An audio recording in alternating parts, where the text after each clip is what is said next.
Então, a cremação na visão espírita. Nós vamos nos basear no Livro dos Espíritos e também no livro O Céu e o Inferno, como a base principal nossa. Mas tem outras obras que vão entrar também aí. Vamos lá. Então, vamos começar falando sobre a questão do sepultamento e da cremação. Aqui no Ocidente, na parte ocidental do mundo, o sepultamento é o ritual mais praticado. Lá na parte oriental do mundo, a cremação é o ritual mais praticado para dar encaminhamento aos nossos corpos, aos cadáveres que ficam, né? Então, aqui no Ocidente é o sepultamento. Lá na parte oriental do mundo é a cremação. E a gente vai conversar de como que isso é feito ali para frente, ok? Vamos lá. Eu queria falar um pouquinho sobre a visão das religiões sobre a cremação. Uma visão rápida, né? Só para a gente ter ideia de como é vista pelas religiões a questão da cremação. Nós encontramos, né, isto, que apenas o judaísmo e o islamismo são contrários à cremação. Só essas duas religiões. E por quê? Porque eles acreditam que o cadáver deve voltar e ser decomposto na própria terra. Então, nesses locais não existe o caixão, nada, é direto, direto com a terra o contato. Então, apenas judaísmo e islamismo são contrários à cremação. Os católicos e os evangélicos não proíbem a cremação. Porém, eles recomendam que os fiéis optem pelo sepultamento, mas não proíbem. Para a maioria das religiões dos países orientais, principalmente o budismo, o hinduísmo, que são as maiores religiões, a cremação é uma prática consagrada. Lá só é feita a cremação. Daí. Os orientais, daí, ao inverso do que o judaísmo e o islamismo acreditam, né, que é a terra que deve dar uma destinação ao corpo, lá eles acreditam que o fogo é o purificador. Então, a maioria das religiões orientais, hinduísmo, budismo, então eles acreditam que o fogo é o purificador, o fogo é que liberta a alma definitivamente da parte física. E no espiritismo, a cremação é uma prática que aceita, normalmente, sem problema nenhum, mas se recomenda que seja respeitado o tempo de 72 horas, que seria o tempo necessário para o espírito se desvincular do corpo material. Eu vou comentar na frente essa questão das 72 horas. Isso é relativo. Não existe morte igual para ninguém. Então, essa questão das 72 horas foi um comentário que Chico Xavier fez, né? Emmanuel fez através de Chico Xavier, ou Chico Xavier fez através de uma orientação de Emmanuel, mas eu vou comentar sobre essa questão das 72 horas. O importante é nós entendermos que a doutrina espírita ela aceita normalmente essa questão da cremação. Bom, como a gente viu, as opiniões são múltiplas e todas elas são respeitáveis. A gente tem que respeitar a opinião de todo mundo. Como não podia ser, né? Existem várias opiniões sobre isso. E é isso que a gente vai tentar ver no dia de hoje. Uma coisa que é importante a gente saber é quando que surgiu essa questão do sepultamento dos corpos e por que surgiu. Então, vamos lá. Então, de acordo com as escavações arqueológicas que estão sendo feitas, né, já foram feitas, o primeiro cemitério que foi encontrado, ele surgiu em torno de 60 mil anos antes de Cristo. Então, o homem primitivo, ele estava, né, com essa situação e ele passou a sepultar as pessoas que faleciam porque os corpos em putrefação atraíam os animais predadores, o que colocava a vida de todos em risco. Então, eles passaram a fazer o sepultamento, a enterrar, para não atrair animais. Então, aí que surgiu essa questão do sepultamento. Na Bíblia, a gente encontra várias citações de que foram enterrados em tumba, em cavernas ou na própria terra, mas em lugar nenhum está escrito que o sepultamento é a única forma permitida para destinar o corpo, já sem vida de alguém.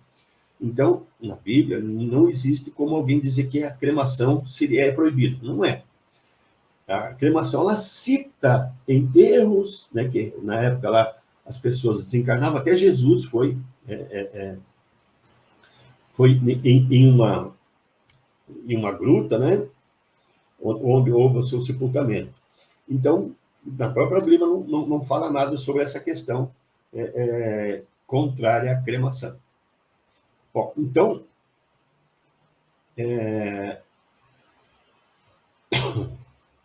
assim como vimos que quando é que surgiu a ideia do sepultamento, vamos ver quando que surgiu a ideia da cremação, para a gente ter uma comparação.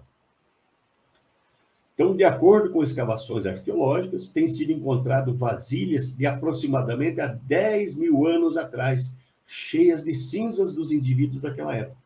Então, isso dá indício que revela, né, que a cremação já era praticada também lá nos primórdios da civilização terrena. Então, tanto o sepultamento quanto a cremação, já desde a antiguidade, desde lá da parte bem primordial das nossas civilizações, já existiam as duas formas de utilização para dar uma destinação aos cadáveres.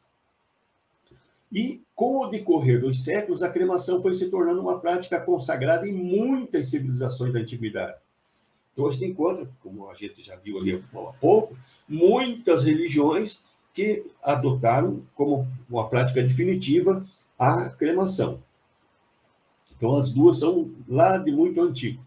Bom, vamos falar então sobre algumas informações que existem sobre a cremação. O que nós temos para conhecer, para saber o que é a cremação? Então, vamos lá. Então, como a gente viu, desde os mais remotos tempos, o ato de cremar cadáveres tem sido praticado por muitos povos. E esse costume constituiu uma regra na Grécia primitiva, entre os romanos, e até os dias de hoje, é muito comum em diversas regiões do planeta o uso da cremação. Então, a cremação ela é usada, como a gente viu lá no início, aqui no Ocidente, o sepultamento é mais usado, mas lá no Oriente é a cremação. Inclusive, o exemplo que a gente coloca ali, a Índia, praticamente 100% da população opta pela cremação. E a gente já vai falar um pouquinho como é que isso acontece. Então, no mundo hoje, no mundo moderno, como é que está essa situação? Então, a cremação está sendo cada vez se tornando mais popular, sendo mais usada. Inclusive, nos Estados Unidos, desde 2015, o número de cremações já é maior que o número de sepultamentos. É muito interessante esses dados. Aqui no Brasil, cada vez está sendo mais aceita e praticada a cremação. Então, e os principais motivos que estão levando as pessoas a adotarem a cremação, uma é a questão dos custos. Os custos são muito menores para a cremação do que para o sepultamento convencional. Além de que, em muitos casos, quando você não usa um cemitério que é municipal, né? Se você usa um cemitério particular, você tem uma manutenção para o resto da vida. Você paga para sempre, né, aquele sepultamento que você colocou no cemitério particular. E a outra questão são questões ambientais. A cremação não deixa resíduo e não polui o meio ambiente. Ao passo que a gente vai ver para frente que o sepultamento ele tem preocupado muito nessa questão ambiental. Como que é feita a cremação nos dias de hoje? Como que é feito? Vamos lá. Na Índia, a cremação se dá em ambiente aberto. Como é que isso é feito? Então, o velório da pessoa, ele é feito praticamente em frente à casa da pessoa, ou num local próprio, um campo próximo, onde se coloca madeiras e coloca ali o corpo, né, do falecido, e enquanto ocorre a cremação, é onde ocorre o velório. O velório, então, é durante esse processo da cremação. Enquanto o corpo está queimando, os familiares ficam fazendo o velório. É assim que acontece hoje ainda na Índia. E essa questão de cremar em fornos, né? Isso começou, segundo os pesquisadores, na Itália. Eles começaram, em vez de usar lenha para fazer isso, eles usaram fornos aquecidos para incinerar os cadáveres. Mas como que é feito isso hoje? Vamos lá, vamos falar do processo de hoje. Tentem me acompanhar, eu até numerei a sequência ali, tentem olhar bem certinho, para que vocês acompanhem como que é feito hoje.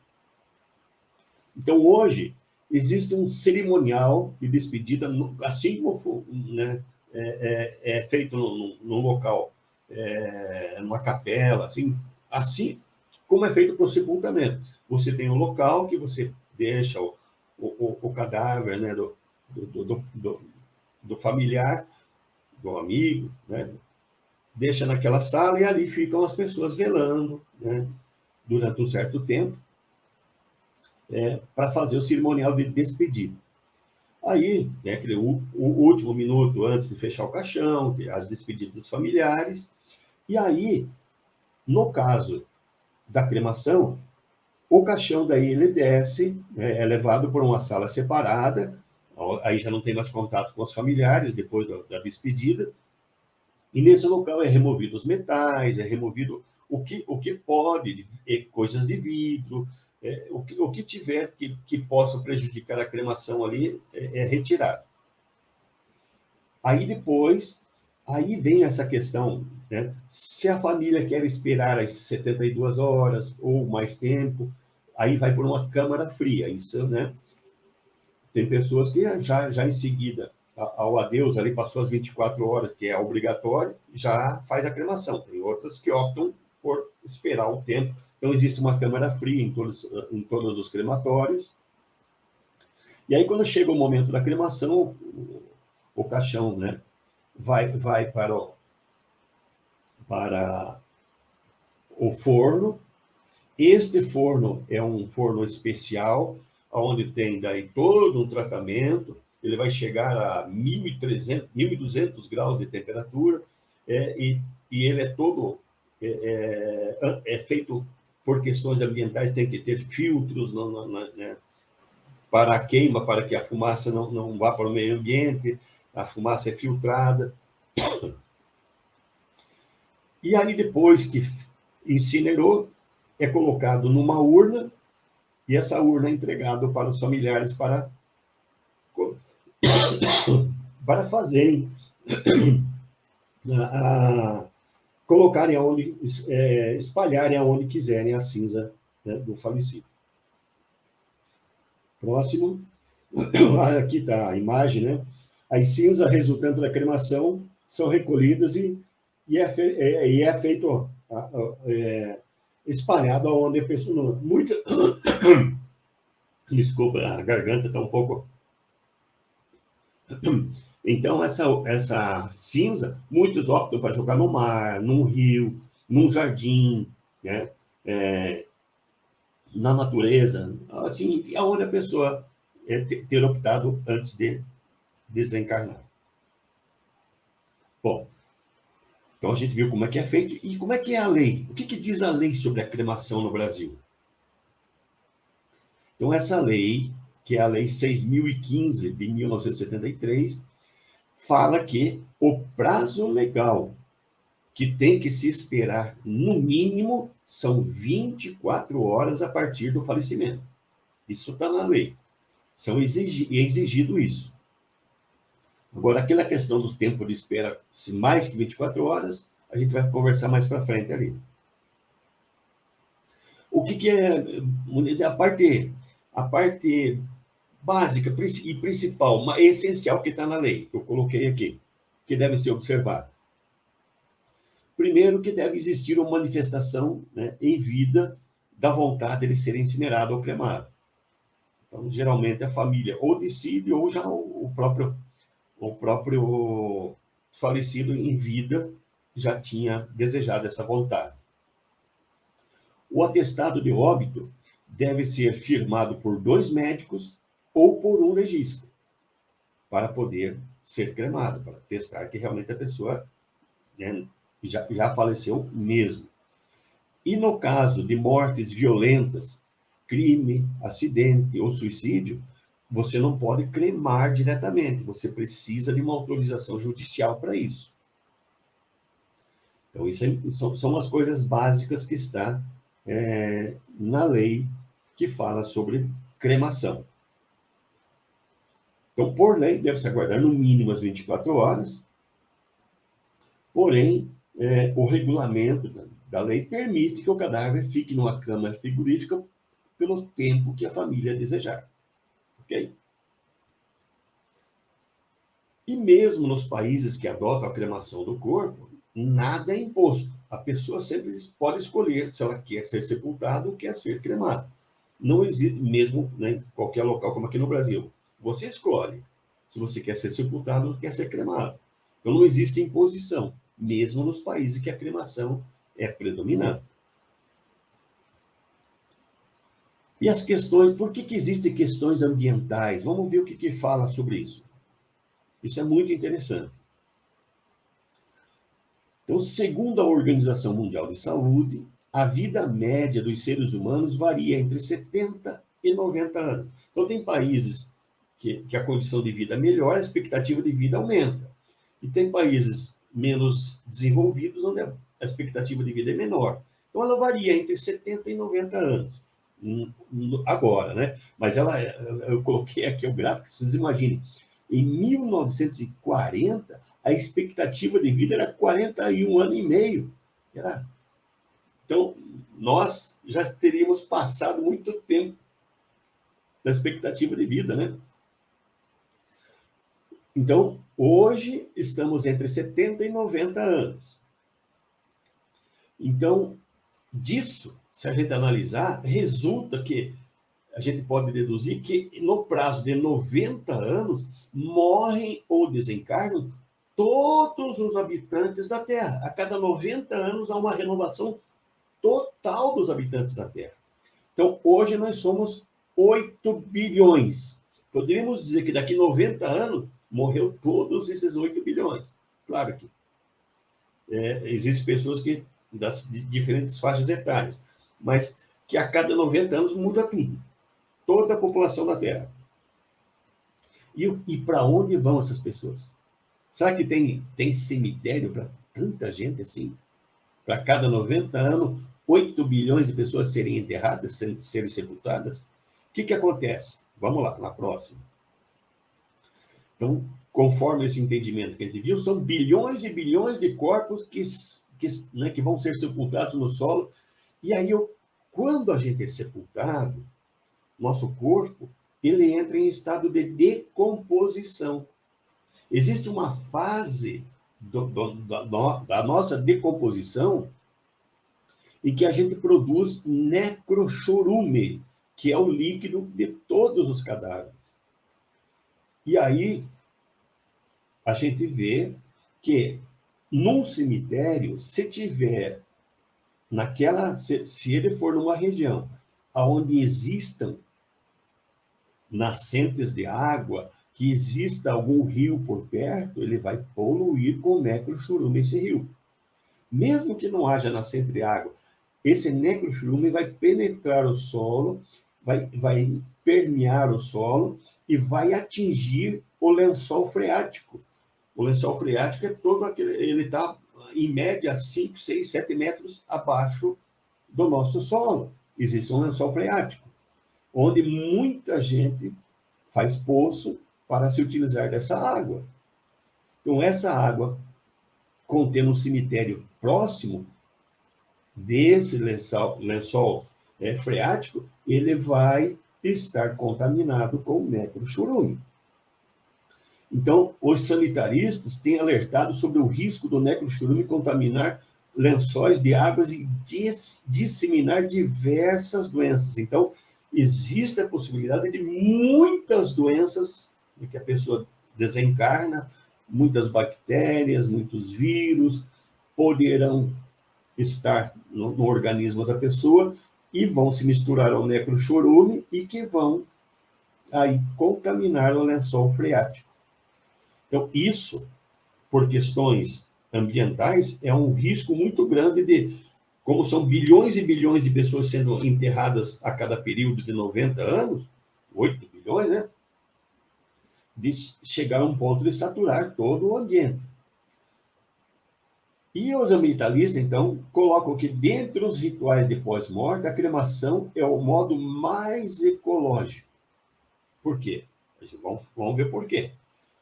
Quando é feita de maneira correta a queima dos corpos, ele vai liberar apenas água e gás carbônico. Então, esses crematórios atuais, eles possuem todo eles seguem todas as orientações e normas para não poluir o meio ambiente. Então, não vai produzir nada que venha prejudicar o meio ambiente. Então, por isso que falei, feita de maneira correta, a queima dos corpos libera apenas água e gás carbônico, em pequenas quantidades. E os resíduos tóxicos que ficam retidos em filtros de ar, e, além disso, a cremação, ela dispensa armazenamento, ou seja, não vai precisar colocar em lugar nenhum, não vai ter cemitério, não precisa colocar no cemitério o armazenamento das cinzas, né? E aqui daí dá uma ideia para nós, que uma pessoa de 70 quilos vai transformar-se em 1 ou 2 quilos no máximo de cinzas. E enquanto a pessoa for sepultada, esse processo vai levar alguns anos, né? E vai gerar em torno de 13 quilos de ossos, que os ossos são aqueles que praticamente eles não se desintegram, ficam, né, por muito tempo, a não ser que você incinere, que faz a cremação. Então, uma pessoa, se ela for cremada, vai gerar em torno de 1 ou 2 quilos de cinzas. E se a pessoa for sepultada, vai levar um tempo, vai poluir o meio ambiente, né, no caso do necrochorume, e ainda vai ficar com em torno de 13 quilos que a pessoa vai permanecer com isso, né, contaminando o ambiente também, por isso que precisa um cemitério para deixar esses ossos. Né? Próxima.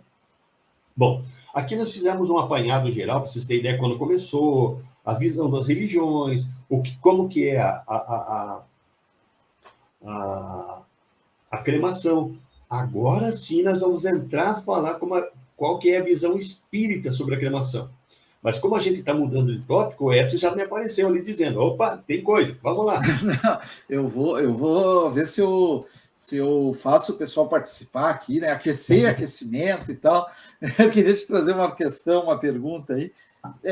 Não sei nem se você vai poder me responder, mas a gente precisa de alguma autorização para poder se desfazer da cinza depois? Você quer colocar em determinado local, às vezes jogar no mar, jogar num rio, colocar embaixo de uma árvore num parque? Existe alguma determinação com relação a isso que você saiba, ou você pode levar e colocar? Como é que funciona isso? Você sabe? Boa a tua colocação, Leite. Bem boa. Aqui no Brasil, ainda não tem regulamentação nenhuma. Aqui você fica à vontade. Você pode levar e colocar onde você, né, imaginar. Mas, por exemplo, em Portugal, não. Portugal, você já precisa de uma licença. Você, quero colocar no mar. Você vai lá, vai ter que pedir uma autorização para jogar no mar. Eles vão dizer, tal local é permitido. Então, em Portugal, eu já sei que tem essa necessidade. Seja onde você for, você tem que pedir uma autorização, né, para as autoridades. Aqui no Brasil ainda não existe isso. Aqui ainda você fica livre para jogar aonde você desejar. Tá certo. Desde que seja um local público, né? Numa praça, se você quiser jogar numa praça, não tem problema. Sem problema nenhum. Porque, na verdade, aquela cinza é até adubo, não é não? Sim, o que ela vai ter ali é, né, um monte de material orgânico ali na cinza, né? Então, ela vai servir de adubo, sim. Vai servir de adubo. Você pode pôr numa árvore para ajudar ali. É bacana.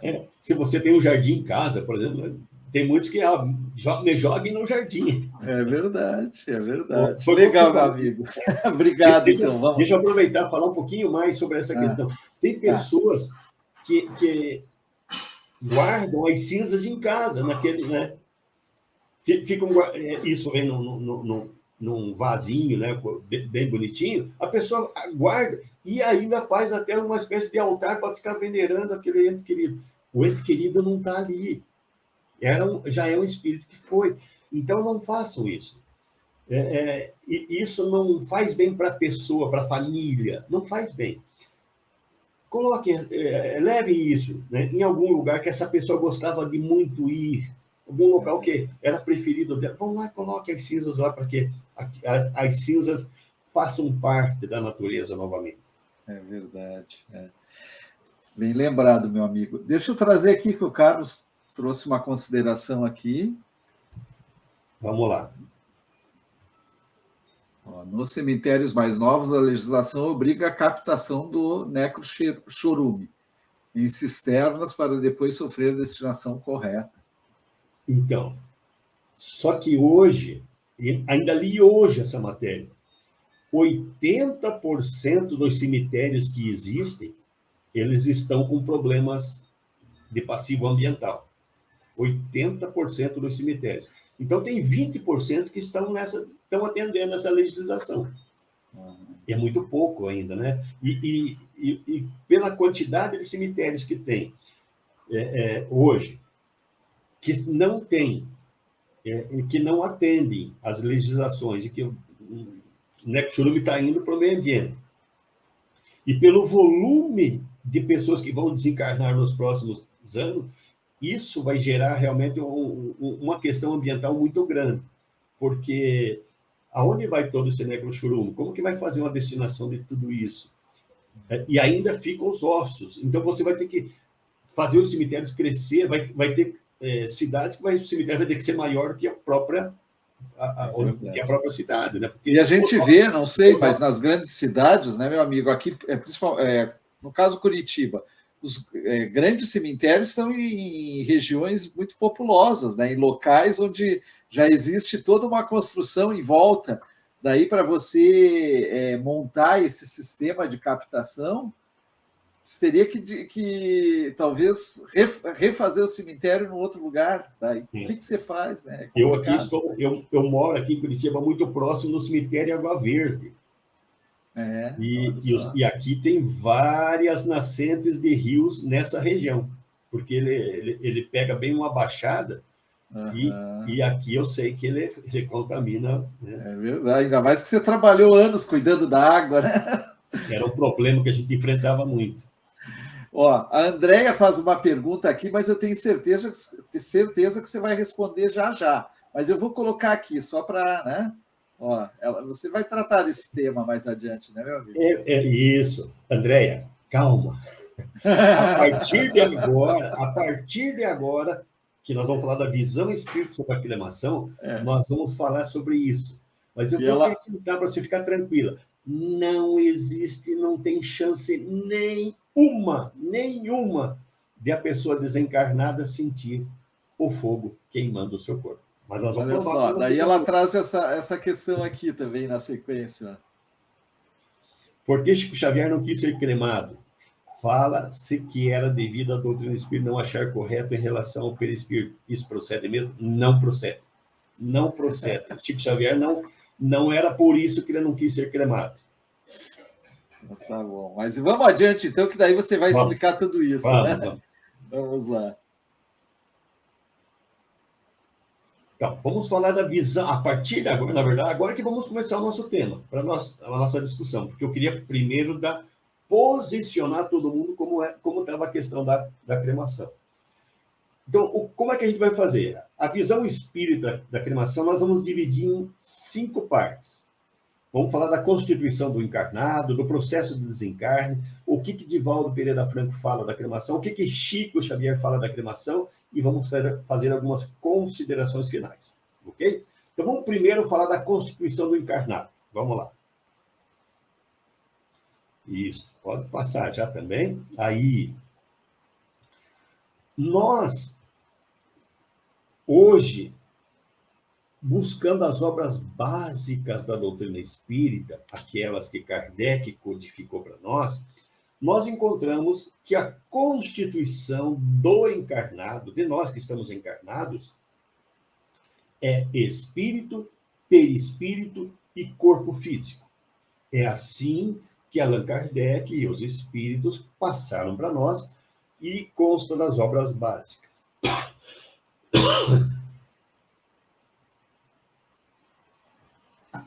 É desta forma. Porém, a doutrina espírita não parou em Kardec. Os espíritos, à medida que foi passando o tempo, foram trazendo novos ensinamentos para nós. Próximo, Edson, por gentileza. Então, os ensinamentos não pararam lá nas obras básicas. E à medida que as pessoas foram podendo compreender mais, os espíritos foram revelando mais. À medida que nós fomos abrindo o nosso entendimento espiritual, os espíritos foram trazendo mais e mais esclarecimentos. Aqui eu coloquei algumas obras, né, a imagem de algumas obras que falam a respeito dos corpos espirituais, da constituição física do encarnado. E aqui eu queria mostrar aí para vocês, podem ir no próximo. Nós colocamos aqui uma lista, o que coube nessa tabelinha. Estamos com 27 livros que a gente estudou para trazer para vocês. A maioria deles tem a chancela da Federação Espírita Brasileira. São obras espíritas e que falam para nós sobre esse avanço do conhecimento espírita, complementando, não tirando o valor de forma nenhuma das obras básicas, mas agregando às obras básicas mais formas de nós entendermos as coisas. Aí, vamos em frente. Por exemplo, este livro, que é psicografado pelo Chico Xavier, pelo espírito André Luiz, é o livro Evolução em Dois Mundos. E lá no capítulo 2, página 25, então essa versão aqui, essa edição é de 1958. E o André Luiz afirma: temos ainda o corpo mental, que é o envoltório mais sutil do espírito, e o duplo etérico, que é a duplicata energética que reveste o corpo físico do homem. E ele complementa dizendo que o duplo etérico pertence ao campo fisiológico, pertence à parte física. Não consegue maior afastamento da organização terrestre, destinando-se à desintegração com a morte do corpo físico. Então, o duplo etérico, ele surge quando surge o corpo físico. Faz parte do conjunto físico. E quando o corpo morre, o duplo etérico vai morrer também. Vai deixar de existir. Então, ele fala em mais corpos. Hoje, vamos deixar o corpo mental de lado. Não é o foco nosso. Mas o duplo etérico, nós precisamos entender qual que é a função dele. Vamos em frente.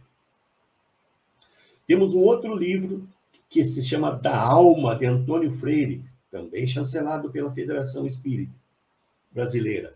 E diz ali: por má orientação moral durante a vida terrestre, por apego aos prazeres grosseiros, por incredulidade e descrença, o desprendimento e exteriorização do perispírito, à hora da morte, fica comprometido por permanecer ligado ao corpo vital. O corpo vital é outra forma, outra nomenclatura do corpo etérico.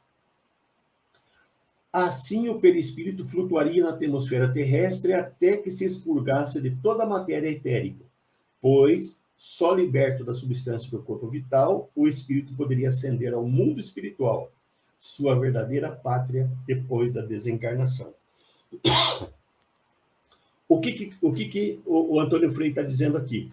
Se nós tivermos uma má conduta, tiver muito apego às coisas materiais, for uma pessoa incrédula, uma pessoa descrente, quando a gente desencarnar, o nosso perispírito, depois que a gente, na hora da morte, ele vai ficar comprometido por ainda permanecer ligado ao corpo vital. Não é ao corpo físico, ao corpo vital, que também pertence ao campo fisiológico. Veja que interessante, vamos falar disso. Então, quando a gente desencarna, nós permanecemos se tivermos uma moral, né? Uma orientação moral, formos apegados, formos incrédulos, formos descrentes, vamos ficar apegados ainda ao corpo etérico por um certo tempo até ele se desintegrar. É o que diz aqui, né? Que enquanto não se desintegrar daí o corpo etérico, o perispírito vai ficar no estado de sofrimento após a desencarnação. Como é que a gente interpreta isso agora? Vamos ver. Então, vamos lá. Então, a gente viu que na codificação espírita, nós somos compostos de espírito, perispírito e corpo físico. Porém, André Luiz, através de Chico Xavier, traz para nós a seguinte formação. Dá um enter aí para nós, Edson. Olha o que está acontecendo aí. Nós, além, né, do que nós chamamos de perispírito, temos o corpo mental e o corpo espiritual. E além do corpo físico, temos o corpo etérico, ou duplo etérico, como alguns chamam. Continua o mesmo conceito de Kardec? Continua. Por quê? Se nós olharmos, perispírito é aquilo que envolve espiritualmente o espírito. Então, em vez de ter um corpo, nós temos dois, o corpo mental e o corpo espiritual, que envolve o espírito. E esses são chamados, esse conjunto é chamado de perispírito. E o corpo etérico e o corpo físico, eles são um, né? Complementa o outro. É o corpo etérico que vitaliza, que dá energia para o físico. Eu não posso encarnar sem ter o corpo etérico. Esse conjunto é chamado, então, de parte física, ou, como genericamente chamando, corpo físico. Só que o corpo físico ali são dois. É assim, não contraria o que Kardec falou, complementa melhor para dar entendimento para nós.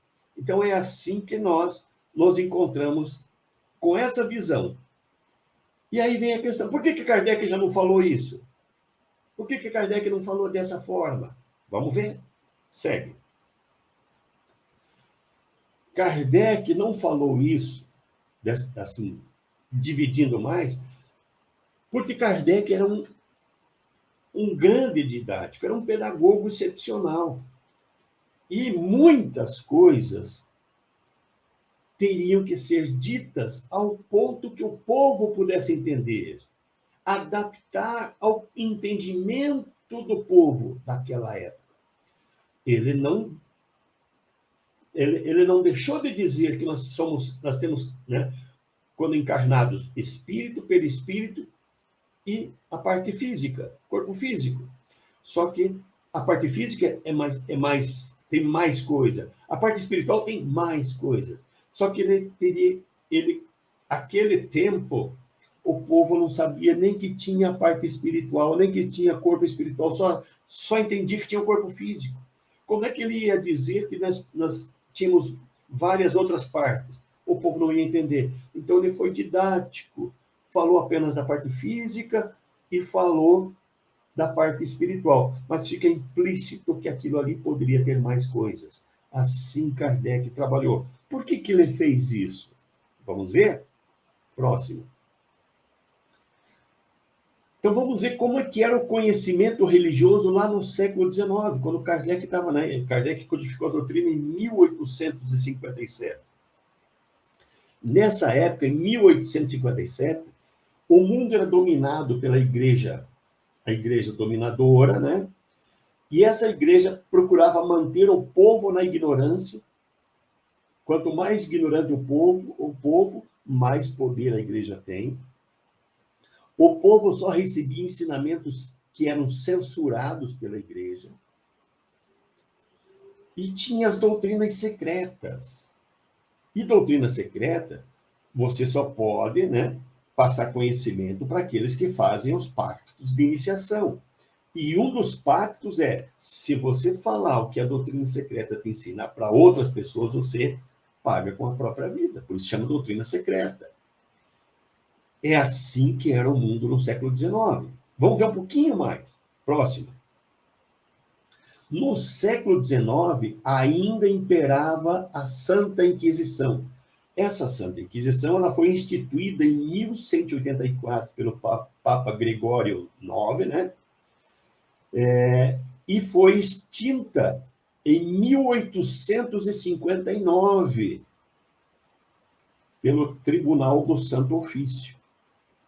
Isso quer dizer que a doutrina espírita foi codificada em 1857, ela estava sob a ação ainda da Santa Inquisição, porque 2 anos depois é que foi extinta, né? Doutrina Espírita, primeiro livro, 1857, que é o Livro dos Espíritos. Em 1859, 2 anos depois, é que a Santa Inquisição foi extinta. E aqui, só para vocês terem ideia de o que fazia a Santa Inquisição, eu peguei um exemplo aqui muito característico, John Hus. Segundo espíritos que revelaram para Kardec, John Hus foi uma encarnação anterior do Kardec. John Hus viveu em 1369 a 1415. Ele era um pensador, um religioso, um sacerdote, e ele não aceitava muitas coisas que a igreja dizia. E aí, junto dele, tinha um outro sacerdote chamado John Wycliffe, que, segundo espíritos também, foi o Leon Denis que viveu contemporaneamente com Kardec, em 1860, 70 ali. Aí, essa igreja católica não aceitou o que o John Hus estava falando da igreja. E aí ele foi, né, a igreja católica não perdoou o que essa rebelião que o John Hus estava fazendo, seguindo as ideias do John Wycliffe, e o John Hus, então, foi condenado à fogueira. Ele foi queimado em 6 de julho de 1415. Entre aspas, né? Ele foi cremado. Então, a igreja, quando tinha todas as pessoas que falavam alguma coisa que era contrário ao que a igreja dizia, era condenado à morte, né? Na fogueira.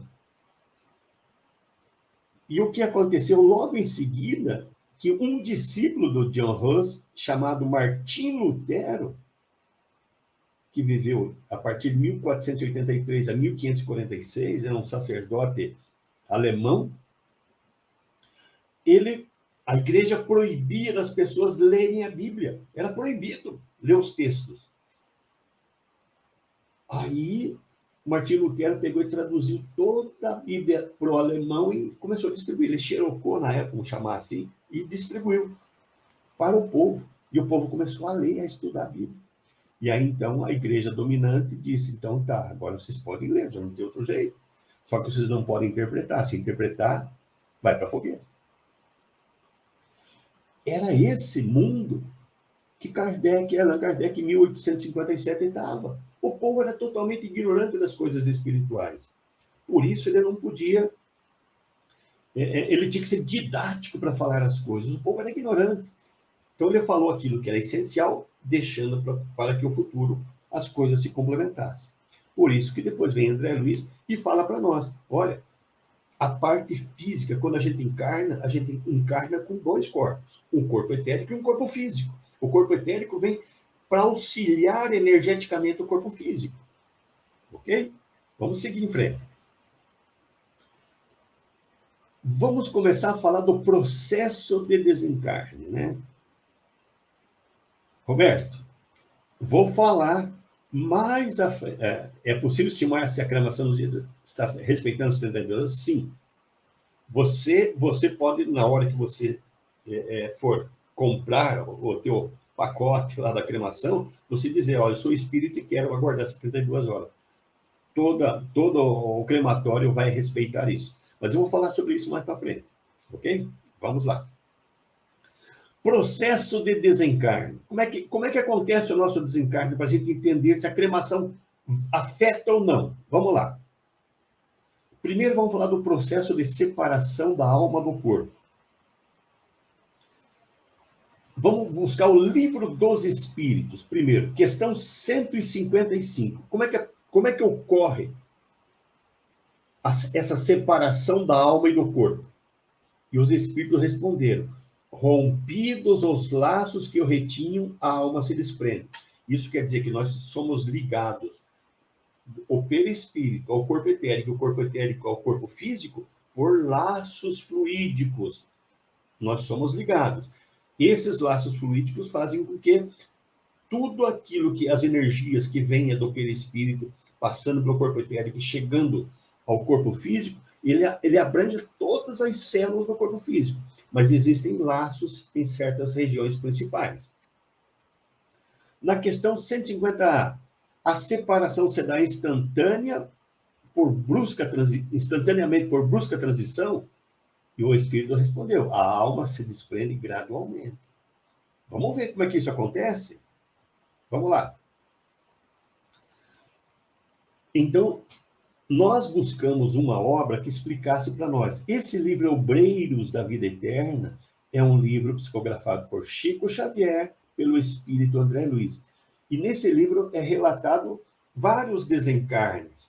E eu vou pegar aqui o desencarne de Dimas, que né, onde ocorre uma explicação mais detalhada. Vamos lá. Então, eu vou ler aqui, depois eu pedir para o Edson apertar o Enter. Guarda aí, Edson. Primeiro vão se desfazer os laços fluídicos do centro vegetativo, que é essa parte do estômago ali, mais ou menos, ali é o centro vegetativo. Depois vão se desfazer os laços do centro emocional, que é a parte do coração. E depois os laços do centro cerebral, que é na cabeça. Edson, dá um Enter, presta atenção no que vai acontecer na figura. Primeiro desfaz esses laços que ligam o corpo etérico ao corpo físico, e depois se desfazem os laços entre o corpo etérico e o perispírito. E fica apenas ligado ao perispírito. É assim que a pessoa desencarna. Então, como respondeu ali na questão 155, tem que se desfazer esses laços, e esses laços se desfazem gradualmente. Então, primeiro uma fase, depois outra fase. Claro que isso são questões, às vezes, de minutos para isso acontecer, ou de horas, depende de cada espírito. Mas é dessa forma que a gente desencarna. Próxima. Bom, então, para que não ocorra um desligamento brusco do perispírito do corpo físico, primeiro vai se desligar o corpo físico do corpo etérico. Primeiro, quando a gente desencarna, primeiro vai se desligar o corpo etérico do corpo físico. O corpo etérico vai deixar de vitalizar o corpo físico. Depois, o corpo etérico vai se desligar do perispírito. Isso amortece, suaviza o desencarne. Dá um Enter aí, só presta atenção na figura. Olha como é que faz. Então, primeiro acontece ali, essa é a primeira fase. Depois, vai a segunda fase. E aí, veja o que acontece. O processo de decomposição inicia o processo de decomposição em 72 horas e pode levar em torno de 3 anos para completar a decomposição. Essas 72 horas também depende de processos que é antes de 72 horas. Em 24, 48 horas também já inicia o processo de decomposição. E o corpo etérico leva em torno de 60 dias para se desfazer, se dissolver. Então, muitas vezes a pessoa desencarna, se desliga do corpo físico, mas não se desliga do corpo etérico. O perispírito não se desliga do corpo etérico. Nós vamos ver isso para frente. Quando que isso acontece? Vamos ver? Vamos ver agora o desencarne dependendo da situação moral de cada pessoa. Vamos lá, primeiro, né? Kardec, na questão 154, queria saber se morrer dói. Se dói morrer. E ele fez a pergunta: é dolorosa a separação da alma e do corpo? E os espíritos responderam, não. O corpo quase sempre sofre mais durante a vida do que no momento da morte. Claro que isso depende da condição moral. Para essa situação, vamos ver agora como é que acontece. Antes nós temos isso aqui é legal também. No livro Céu e Inferno, que é um dos livros das obras básicas, na primeira parte, capítulo 1, nos itens 3 e 15, e 13, né? Após a morte, no item 3, após a morte, separado da alma, o corpo pode ser impunemente mutilado que nada sentirá. Aquela pergunta que nos foi feita. O corpo, a gente vai sofrer o corpo sendo cremado? Aqui está dizendo que após a morte, separado da alma, o corpo pode ser impunemente mutilado que nada sentirá. A alma, estando do corpo separada, nada experimenta da destruição orgânica. O item 13. Para o perispírito desmaterializado de consciência pura, a morte é um sono breve, isento de agonia e cujo despertar é suavíssimo. Claro que isso está falando de quem? Próximo. Está falando de pessoas de bem, desapegadas da matéria. Para essas pessoas não dói morrer, não dói nada. O desligamento dos laços fluídicos entre o corpo etérico e o corpo físico, e entre o corpo etérico e o perispírito, é imediato à morte física. Então, quando a pessoa é uma pessoa de bem e desapegada da matéria, a morte é rápida, não dói, não tem sofrimento, não passa por perturbação nenhuma. Edson, dá um entre, vamos desencarnar essa pessoa de bem. Preste atenção na figura. Isso é rápido, acontece assim, ó. Primeiro separa o corpo etérico do corpo físico. E depois o perispírito do corpo etérico. Né? Imediatamente após a morte. E o perispírito fica, então, livre. Livre. Nenhum vínculo com a parte física. Podendo ascender para o plano espiritual. Isso que acontece com uma pessoa de bem desapegada da matéria. Essa pessoa, se for cremada, ela vai sentir alguma coisa? Nada. Não vai experimentar nada. Porque não tem nada ligado com o corpo físico. Ok? Próximo. Mas se a pessoa tiver tendência ao mal e for apegada à matéria? Estamos falando de quem agora? De todos nós, né? Porque nós não somos espíritos puros. Todos nós somos bons, mas temos tendência ao mal. Podemos ir.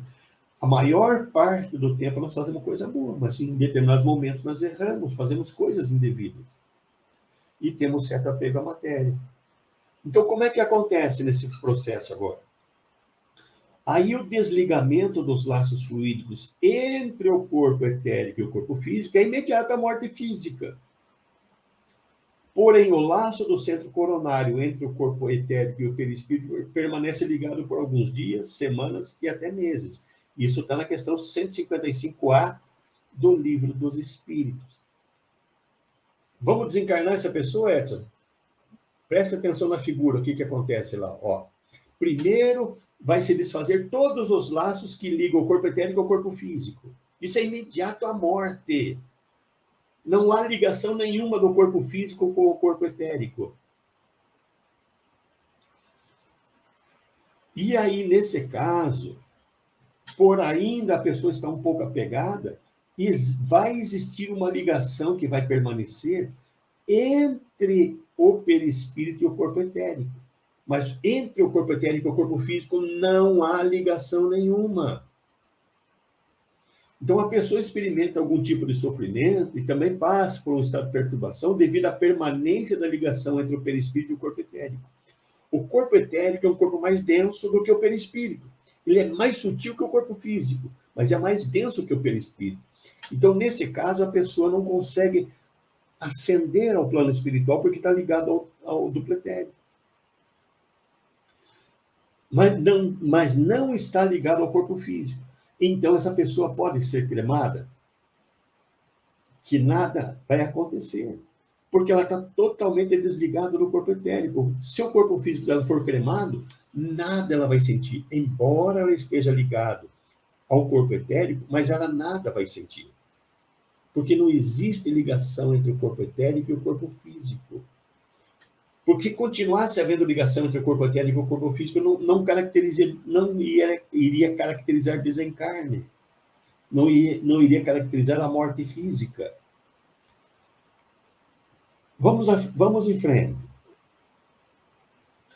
E agora, um suicida, uma pessoa violenta, uma alma pervertida, o que acontece? Como é que acontece nesse processo? O desligamento dos laços fluídicos entre o corpo físico e o corpo etérico é imediato à morte física. Porém, os laços entre o corpo etérico e o perispírito permanecem ligados por alguns dias, semanas e até meses. Questão 155A. Vamos desencarnar essa alma pervertida aí, Edson? Veja o que acontece na figura. Imediatamente a morte física, todos os laços vão se desfazer. Porém, vão permanecer agora todos os laços fluídicos ligados ao corpo etérico. Lembra que nós falamos que o corpo etérico pode durar até 60 dias? Por isso que está lá na questão 150A. Pode durar alguns dias, semanas e até meses. Né? Porque há essa ligação. Então, a pessoa experimenta muito sofrimento, o perispírito fica preso em seu corpo etérico, e que, por afinidade energética, não se afasta. Como está nesse caso aí, ele é saturado de energia vital, ele não vai se afastar muito do corpo físico. Como ele não vai se afastar do corpo físico, ele vai vivenciar o processo de decomposição cadavérica. E vai passar por um estado de perturbação acentuado. É isso que está no Livro dos Espíritos para nós.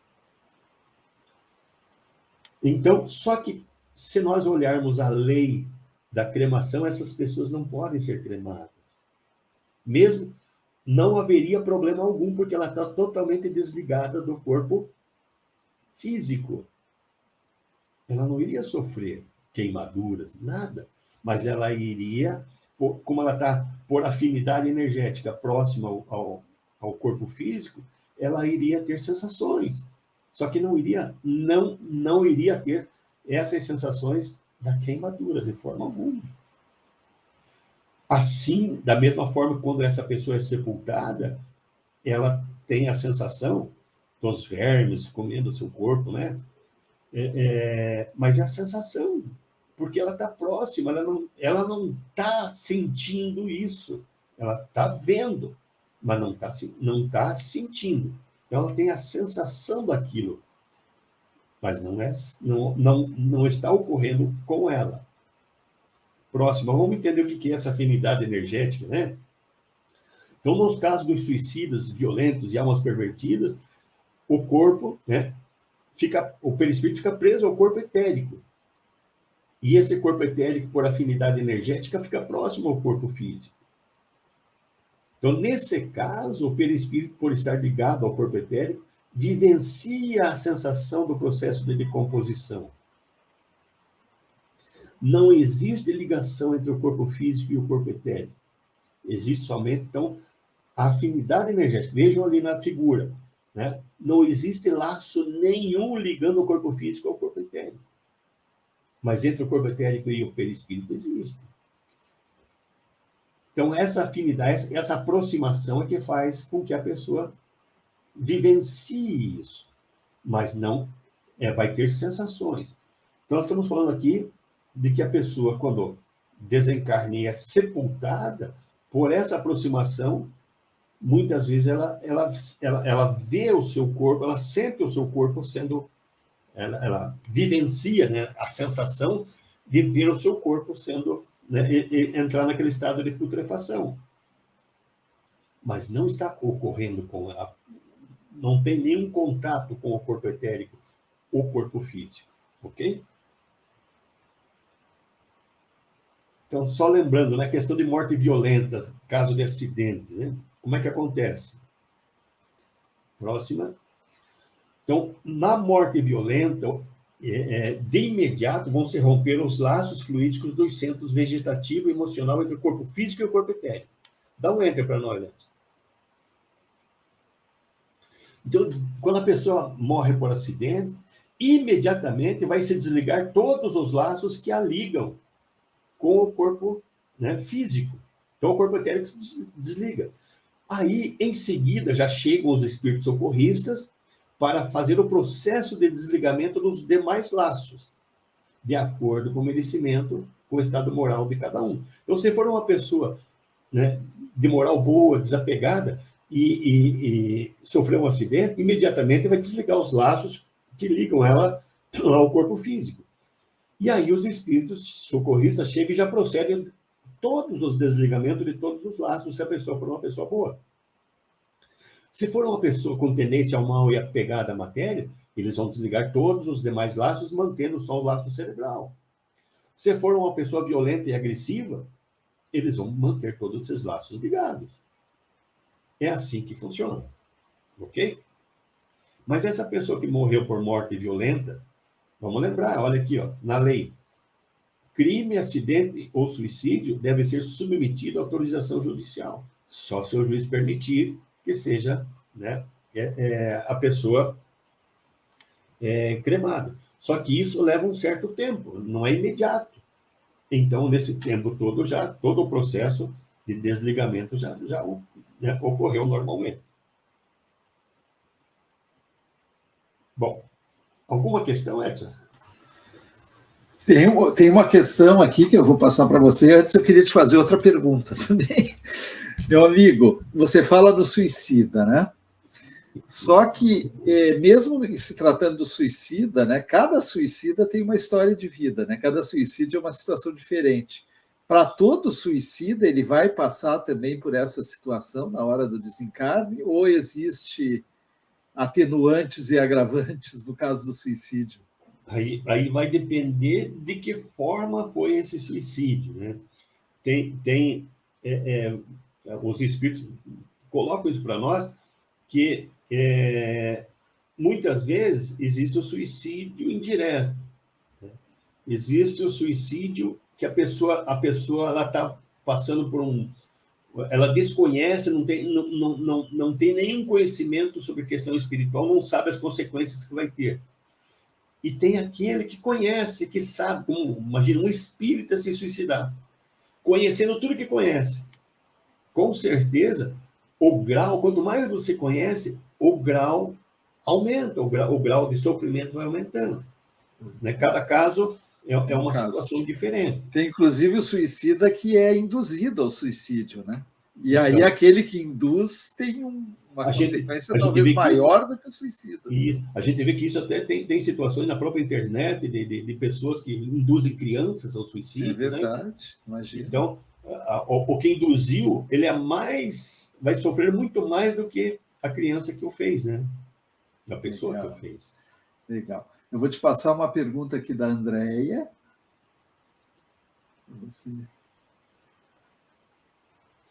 Então, vamos lá. A Andréia perguntando. Quando você fala sobre almas pervertidas que sofrem muito, isso refere-se a essa encarnação ou a também encarnações do passado, tipo um psicopata, um assassino, um pedófilo, um estuprador? Bom, aqui nós estamos falando, porque agora estamos falando de pessoas que estão encarnadas agora. Se ela desencarnar agora, nessa situação que ela se encontra, como é que ela vai desencarnar? Então, estamos falando agora. Se essa pessoa foi um psicopata, um assassino em encarnações anteriores, com certeza, naquela encarnação anterior que ela teve, ela passou por processos difíceis, depois que desencarnou. E se ela encarnou de volta e continua com esse mesmo processo, né, sendo psicopata, sendo um pedófilo, sendo um assassino, um estuprador, ela vai cada vez... Agora, essa desencarnação, com certeza vai ser mais difícil do que a anterior. Então, nós estamos falando dessa situação agora, mas voltando, se ela já foi isso na encarnação anterior, ela passou por sofrimento. E se ela está insistindo no erro, essa desencarnação agora vai ser mais dolorosa do que a anterior. Com certeza. Não é isso? Bom, vamos ver a visão de Divaldo Pereira Franco sobre a cremação. Isso é muito importante, porque são pessoas que, dentro da doutrina espírita, têm um peso muito grande, a visão que eles têm sobre a situação. Então, vamos ver o que Divaldo Pereira Franco fala sobre a cremação. Vamos lá. No dia 25 de setembro de 2020, em uma live com a Bruna Lombardi, Divaldo Pereira Franco declarou o seguinte, que ele quer ser cremado. Daí ele coloca assim, veja a declaração dele, eu vou ler ali para vocês terem ideia. Eu acho uma medida higiênica. Para os padrões do Ocidente, ela é estranha. Nós, então, temos a sensação de que algo vai nos fazer mal. Em realidade, se nós nos prepararmos mentalmente para ser cremados, não há nenhuma coisa negativa e nem perturbadora. E aí ele diz, eu pretendo ser cremado, porque acabam os vestígios. Depois nós somos tantos que, em breve, vamos ter áreas enormes perdidas. Para quê? Cultuar o quê? Ossos? Cabelos? Porque tudo mais desaparece. A cremação, desde que transcorra num período entre o óbito e o ato de cremar, nos diz Emmanuel, através de Chico Xavier, que deve se esperar 72 horas. A matéria tem que deixar o fluido vital e as energias esmaecerem. Fica somente a massa, que pode ser cremada. Vejam, né, a visão de Divaldo. Ele vem corroborar com tudo que nós falamos. Ele fala justamente que é uma questão mais higiênica, é uma questão ambiental, né?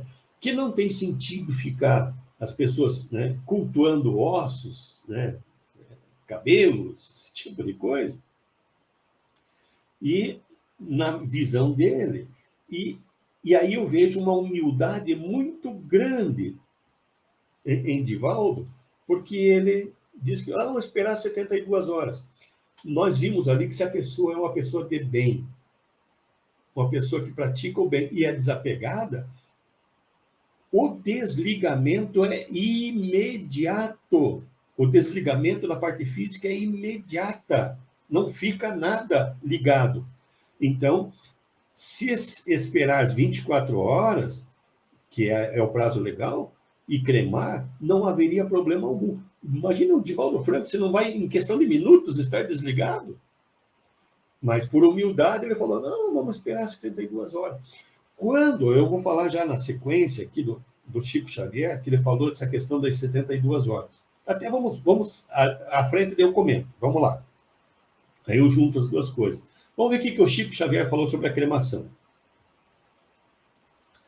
Bom, essa questão das 72 horas ocorreu quando? Foi em 1971, quando o Chico Xavier participava de um programa que era chamado de Pinga Fogo, que foi transmitido pela extinta Rede Tupi em São Paulo.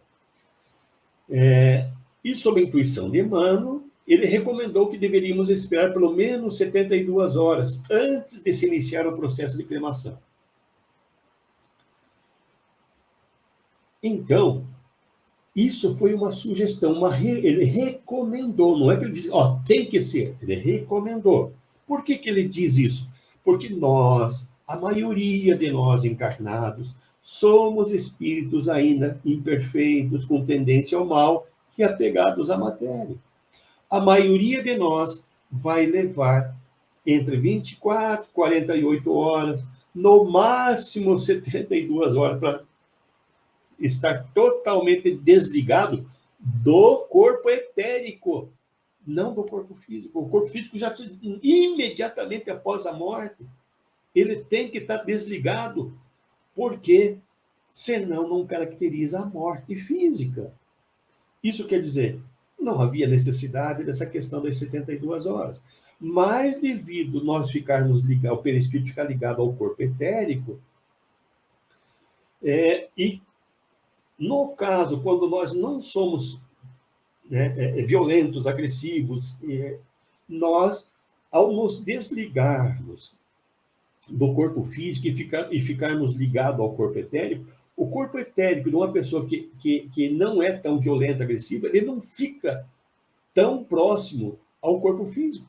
Aquela questão de aproximação, de afinidade energética, já não existe tanto. Então, a pessoa não vai ter problema nenhum se ela for cremada antes das 72 horas. Isso aqui foi uma prudência. Foi isso num caso extremo, a pessoa mais apegada possível. Então, por humildade, Divaldo Franco disse que quer esperar as 72 horas. Chico, por recomendação de Emmanuel, a maioria é pessoa que, né, ainda vai ter problemas de desligamento com o corpo etérico, mas o corpo etérico não está ligado ao corpo físico. Não haveria problema nenhum quanto a isso. Não haveria, não traria prejuízo nenhum. Mas é uma questão, né? Então, uma pessoa me fez a pergunta um pouco antes ali, todos os crematórios hoje, se a pessoa se declara espírita e diz que quer esperar 72 horas, eles aguardam as 72 horas para fazer a cremação, sem problema nenhum. Porém, eu estou afirmando, de acordo com o que a gente viu ali, né, nas obras espíritas, que a ligação se desfaz imediatamente da parte física. Então, não existe ligação. A única situação mais crítica é no suicida, no violento, no agressivo, que daí, como ele ficou com a carga energética de fluidos vital muito grande, ainda presa ao corpo etérico, ele, por afinidade, não se distancia muito do corpo físico. Embora não haja ligação nenhuma, ele não se distancia muito. Então, não há, né, ligação nenhuma com a parte física. Nos outros casos, o corpo etérico fica sem afinidade energética com o corpo físico, porque a parte de energia vital já vai se dissipando. Então, na parte mais difícil, a pessoa mais apegada possível, que é o caso do suicida, do caso dos violentos, dos agressivos, o duplo etérico vai durar no máximo 60 dias. Mas nas pessoas normais, se você é uma pessoa que tem tendência ao mal e apegado levemente à matéria, o corpo etérico vai se dissolver em algumas horas também, no máximo alguns dias. Se nós lermos o livro Obreiros de Vida Eterna, se nós pegarmos o caso do Dimas, que foi uma das situações mais difíceis dos desencarnes, ele levou 24 horas para ser desligado do corpo etérico, da parte física. 24 horas. Então, a lei permite que não seja cremado antes de 24 horas, então por aí vocês vão tendo uma noção de como é esse processo. Então, aqui a gente detalhou para vocês como ocorre o processo de desencarne. Essa questão das 72 horas é uma recomendação do Emmanuel, porque depois desse prazo, né? E se a pessoa... Aí agora nós vamos para frente falar um pouquinho mais. Tá, eu não vou ser cremado. Mas se eu sou uma pessoa apegada, então, vamos imaginar assim, não quero ser cremado. O que acontece? O que acontece vamos falar nessas considerações finais, o que acontece com a decomposição do corpo? Vocês sabem? Vamos ver isso? Só para a gente ter uma ideia, para a gente ilustrar nossa conversa. Vamos lá. Próximo, aí. Tanto na inumação, que é o sepultamento, como na cremação, que são formas de dar a destinação ao cadáver, os dois processos vão destruir o corpo. Só que a cremação é rápida, né? Bem rápida. E o que acontece com o corpo? Então, no momento que você desencarna, como está ali dia zero, né? O corpo está fresco. A partir de 24 horas, o corpo começa a inchar. A partir daí, das 24 horas, começa a decomposição ativa. No máximo, em 3 dias, vejam como é que está já os vermes, né, fazendo a decomposição cadavérica. A partir do 7º dia, entra em estado de putrefação, destruição total da carne, dos músculos, dos nervos. E a partir do 15º dia, você já passa a ser esqueleto. Já foi. Esse período, né, passou as 24 horas. A partir das 24 horas, você entra já nesse processo de decomposição cadavérica. Se você tem medo de ser cremado e é ligado, é apegado à matéria, olha o que você vai passar então, se você tiver né, apegado ao teu corpo físico. Apegado, você não vai estar ligado a ele, não. É só para a gente ter uma visão das coisas, né? Próximo. Este livro, O Duplo Etérico, que é um livro espiritualista, mas é um livro muito interessante, ele traz muita coisa que soma com a doutrina espírita. E ele diz o seguinte nesse livro: uma das grandes vantagens da incineração é a de, pela destruição do corpo físico, tirar ao corpo etérico o seu centro de atração. Se você está apegado, né, como é o caso dos suicidas, dos violentos, fica apegado ao corpo, então existe uma atração ali, energética, que acontece entre o corpo etérico e o corpo físico.